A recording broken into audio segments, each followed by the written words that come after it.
आणि यानंतरची बातमी अंबादास दानवेंनी जो कॅश बॉम्ब टाकलेला होता त्या संदर्भातली। सत्ताधाऱ्यांकडे पैशांचा ढीग आहे असा आरोप अंबादास दानवेंनी केलेला होता।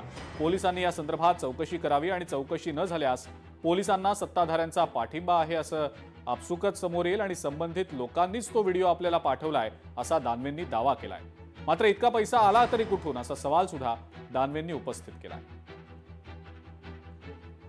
ते समोर आलं पाहिजे की आत्ताच्या घडीला हे सत्ताधारी पक्षाच्या लोकांनी कशा पद्धतीनं हैदोस सत्ता आणि संपत्तीचा घातलेला आहे तो मी या व्हिडिओच्या माध्यमातून जनतेच्या समोर आणलेला आहे।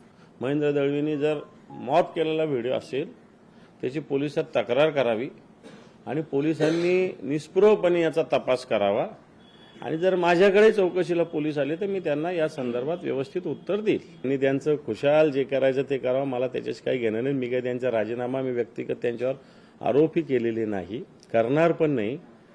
माझी भूमिका याच्यामध्ये ती कोण व्यक्ती आहे त्यांचा राजीनामा वगैरे मला त्याच्यात इंटरेस्ट नाही। मला सांगण्याचा मुद्दा आहे की आताचे सत्ताधारी पक्षाचे लोक कशा पद्धतीनं जनतेची लूटमार करून, कारण हे तर काही यांच्या शेतीच्या उत्पन्नातून नाही आहे, ते सगळ्या गोष्टी। माझं ओपन चॅलेंज आहे अंबादास दानवेंना, जर त्यातली सत्यता असेल तर त्यांनी सगळे पुरावे घेऊन कुठल्याही चॅनल समोर यावं। जर त्यातली अंशतः सत्यता निघाली तर माझा आमदारकीचा राजीनामा मी विधिमंडळाच्या पटलावरती नक्की देणार। तर अंबादास दानवेंना रायगडच्या राजकारणामधलं ओ काय ठो माहित नाहीये आणि याचा बोलवता धनी नक्की कोणतरी वेगळा आहे आणि तो समोर आला पाहिजे।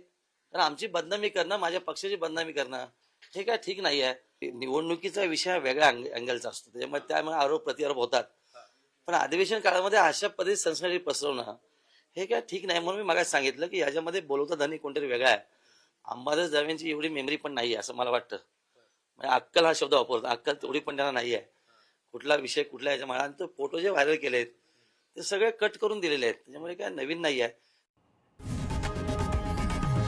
लोकशाही मराठी ऐका, पहा, जागरूक रहा।